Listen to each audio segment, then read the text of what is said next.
Powered by the Montana Television Network. This is the Noon News from Montana's news leader.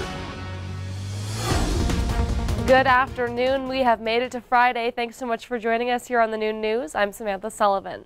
The new chairman of the House Intelligence Committee is vowing to investigate a new report that says President Trump instructed his personal attorney to lie to Congress.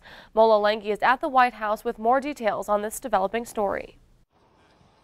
Michael Cohen admitted last November he lied to Congress when he said talks to build a Trump Tower in Moscow ended 6 months earlier than they actually did. Now, BuzzFeed reports special counsel Robert Mueller has uncovered evidence the president personally instructed Cohen to lie.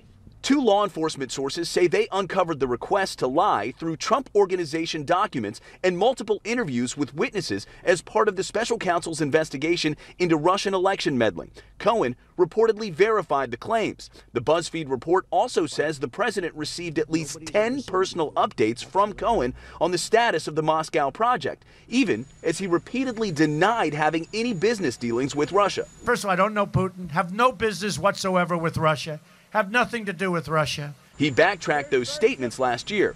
We had a position to possibly do a deal to build a building of some kind in Moscow. I decided not to do it.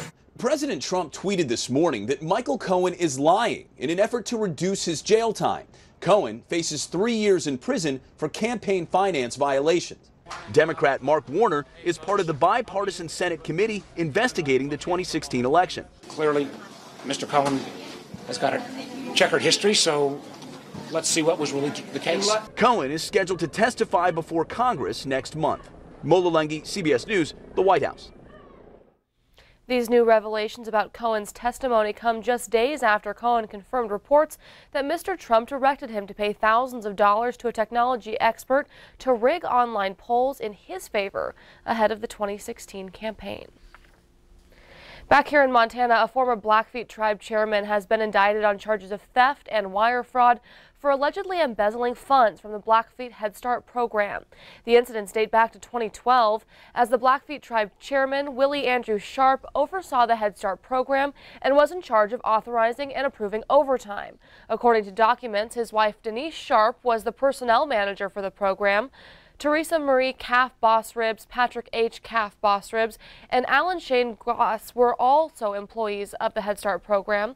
Court documents state employees of the program fraudulently claimed more than 7,800 hours of overtime and received $232,000 in federal funds over a 15-month period. In Helena, state Republicans laid out their plan to quickly approve an inflationary increase to public school funding. Legislative leaders and State Superintendent of Public Instruction, Elsie Arnson, held a news conference in support of House Bill 159 on Thursday.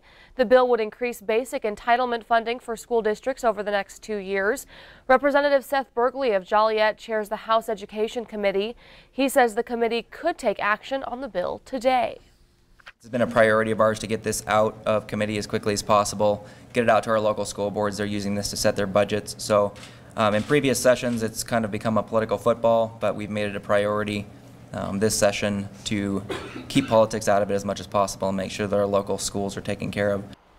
Governor Steve Bullock's office says this bill is a start, but it doesn't go far enough to improve educational opportunities. House Minority Leader Casey Schreiner is carrying an alternate bill supported by the governor. It includes the same inflationary increase as well as providing funding for public preschool and a permanent inflationary adjustment for special education. Elsewhere, Montana State Auditor Matt Rosendale's staff gave a presentation to lawmakers on the factors that go into prescription drug costs. The presentation comes as Rosendale's office makes it an argument for a bill aimed at driving down the cost of medications. The auditor's office regulates health insurance. Rosendale says prescription drug spending is about 20% of overall healthcare costs, and that number continues to grow. Auditor's office is proposing to address cost by putting new requirements on pharmacy benefit managers who contract with drug manufacturers, pharmacies, and insurers. The bill would require any savings to be passed on to consumers. The bill is scheduled for its first committee hearing on February 1st. Native American tribes from around the world will converge on Washington, D.C. today for the first Indigenous Peoples March. About 10,000 people are expected to rally today, starting at the Building of Interior Affairs and walking to the Lincoln Memorial.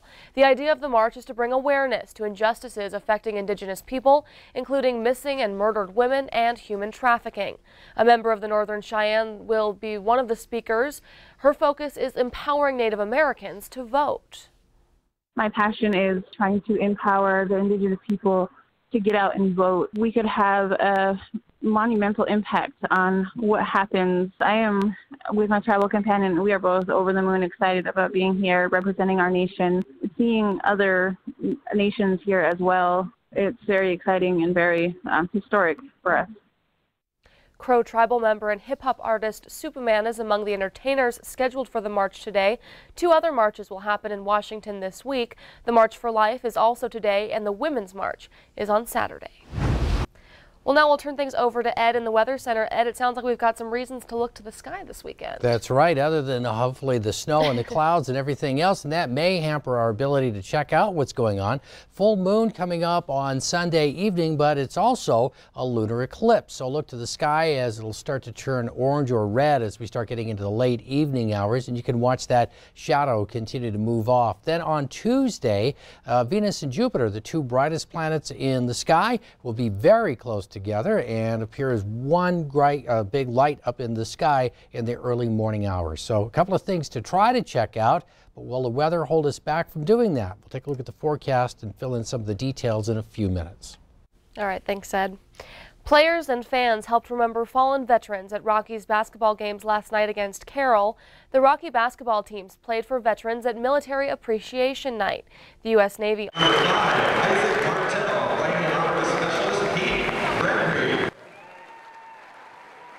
a swearing-in ceremony. The men wore special jerseys in honor of veterans who died after getting post-traumatic stress syndrome. The women wore jerseys in honor of veterans killed in action. I've spent most of the day today pretty much a hot mess, just trying to make sure I can mentally consume it all and be strong. 23. He was a big Michael Jordan fan. Austin Payne. Number 5, it's Isaac Martell. Tonight is huge. Just giving recognition actually to all veterans who may have an issue. It was Marissa Van Atta. Unfortunately, she wasn't able to play tonight, but she was wearing number 22. Especially for, non-veterans, the people in the audience that are non-veterans, to see that, their students or their children are playing in memory of these guys. It really is a big deal for us and makes us really appreciative of what they're doing. The 2 relatives of fallen veterans we interviewed say they want everyone to know there is help for veterans with PTSD.